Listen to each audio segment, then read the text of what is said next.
Good, happy Sunday evening, October 4th, 2020. I'm Riley King, and welcome to the Riley King Newscast, right here on the Riley King Network. We have a lot of news to get to this Sunday evening, so let's begin. First up, Trump's physician says he's recovered extremely antibody treatment. Let's take a listen to that video from ABC News. Good morning, America.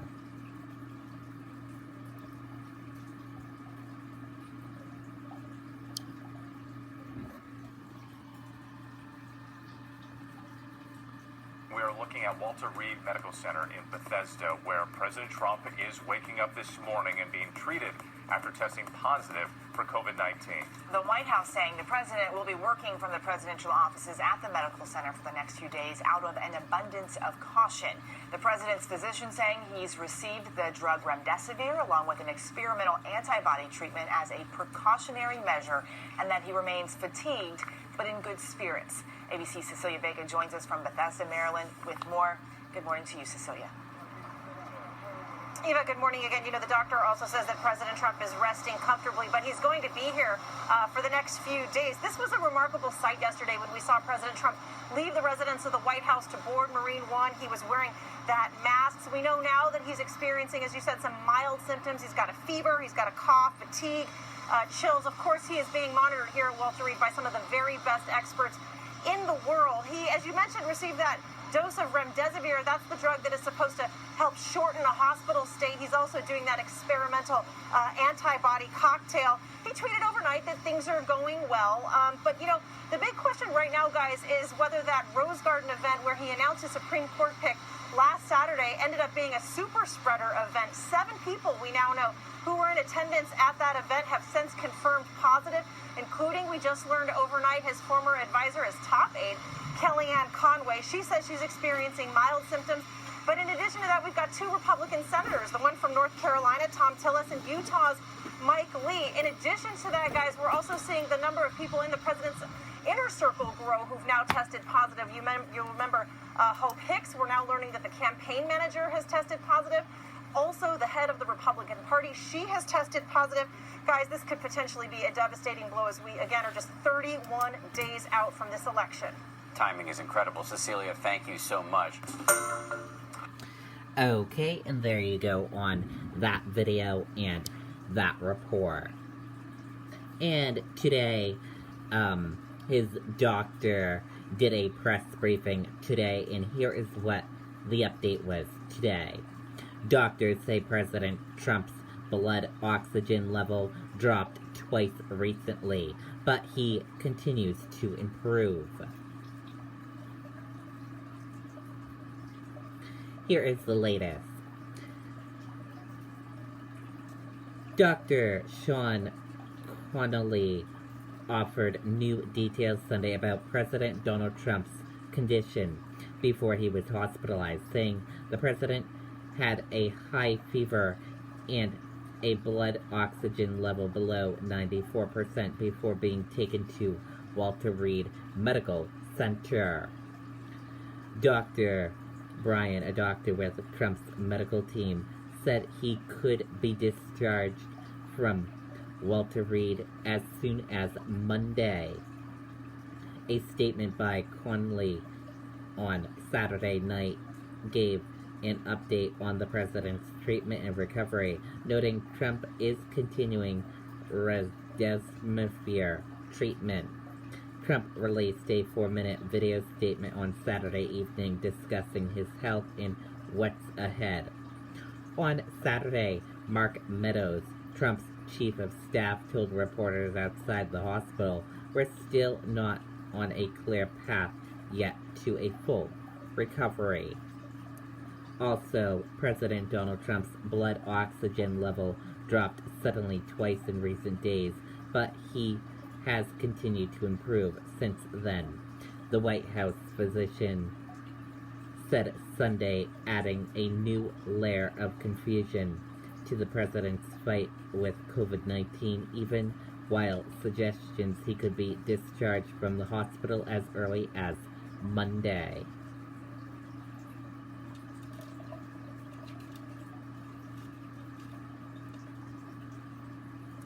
Trump's doctors speaking on the steps of the military hospital when he was being treated for a third consecutive day, again refused to answer key questions about his condition, including the timing of the president's second dip in oxygen, which they neglected to mention in multiple statements the day before, or whether lung scans showed any damage.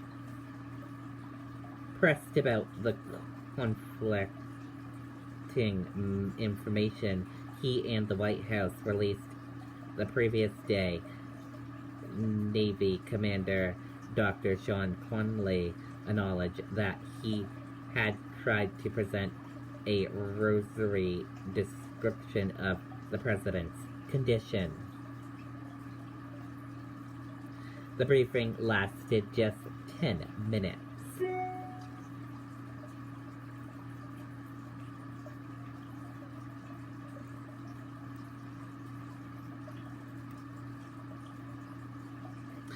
And now let's take a look at your New Hampshire COVID-19 pandemic information, graphs, and case data. Let's take a look at that right now.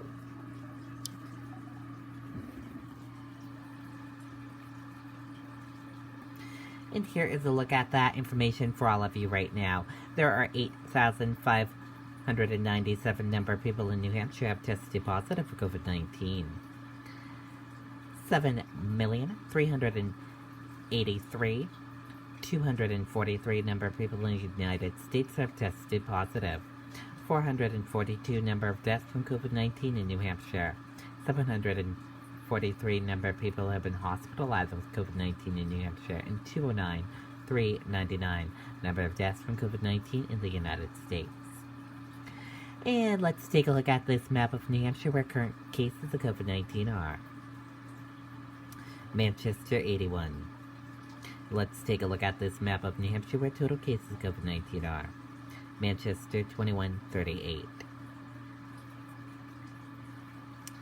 And let's take a look at this chart here. Let's start with the first chart here. New cases each day in New Hampshire in the purple. Daily new positive COVID-19 cases in the orange. New hospitalization in the red. Deaths. Let's take a look at this chart here. Current cases in the purple. Total current COVID-19 cases. And in the orange, current hospitalizations. Let's take a look at this chart here. Total cases in the purple. Total positive COVID-19 cases.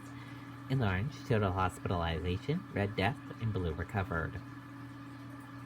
Let's take a look at this chart here. Age group of cases. Female and male cases. And risk information. Let's take a look at this chart here. Infections, hospitalizations, and deaths. And let's take a look at this chart here. Deaths, percent of New Hampshire population, race/ethnicity of cases, and hospitalizations. And a reminder, your common symptoms: fever, lack of smell, cough, difficult breathing, chills, nausea, vomiting, and diarrhea. How it spreads, and prevention tips. And be sure to stay with the Riley King Network for the latest of your COVID-19 information. Patriots quarterback and Patriots Chiefs game postponed and will now be on Monday, tomorrow night. Quarterback Cam Newton reportedly tests positive for COVID-19. Let's take a listen to that video from WMUR News 9, Tim Callery.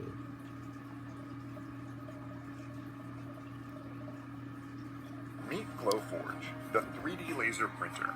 It's your new business, your favorite craft, your family's portal to the future. This is Glowforge, and it can be yours. See more at glowforge.com.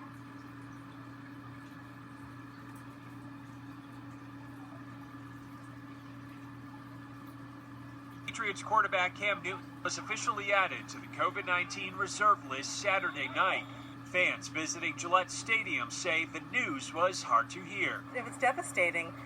I guess not unexpected based on what's going on now, but still rough news, and I'm just worried about the rest of the team as well. Immediately when I saw it, I was upset.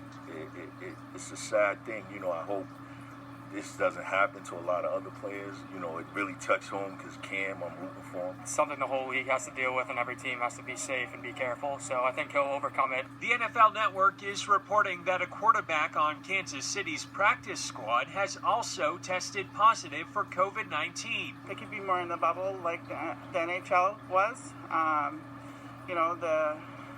feel like we have to do a better job. But that could be difficult, says UNH sports law professor Mike McCann. The bubble approach in the NBA and NHL was to complete seasons that had already mostly occurred in the playoffs. So the duration of it was shorter. With an NFL season, as we know, we're talking the whole fall into January. As for what we could expect down the road, if we start seeing outbreaks at different teams, and we know that teams are traveling across the country to play games, who knows? Maybe the season's continuation will be reconsidered, but I think it's too early to reach that point. The Patriots say they are working with the NFL as well as their own independent team of doctors and specialists, and they will follow their guidance. For WMUR, I'm Tim Caller. Okay, and there you go on that video and that report. And again, the game for the Patriots and Chiefs will be tomorrow on Monday.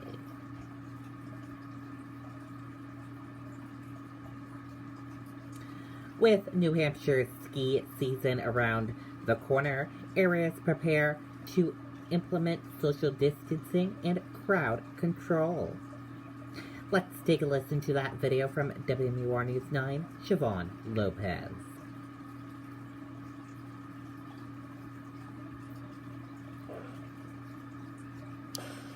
We made USAA insurance for veterans like Martin. When his wife retired, they buckled down and switched to USAA insurance for low rates and higher standards. USAA, what you're made of, we're made for. USAA. Ski areas are preparing for what business will look like for them during the pandemic. We're out in the outdoors, so I think people will come out and have a great time, and I think people are looking forward to it. The state released its guidelines Friday for New Hampshire ski areas, requiring face masks indoors, in public places, and on lifts. The important things to know are, one, they're still going to have a great experience on the slopes, but getting there and getting to the top of the mountain is going to be a little bit different. According to Ski New Hampshire, one of the most important things guests can do is know before they go. They're urged to look up the resort where they're planning to ski or snowboard to know what to expect. Some places might require reservations, or you might have to purchase online instead of in ticket lines, because we're trying to avoid those pinch points where people can congregate. Some may have to limit their capacity to ensure that social distancing can be maintained. Ski areas are already looking for ways to keep more people outside of their lodges. We're preparing this winter to have more heat towers out there.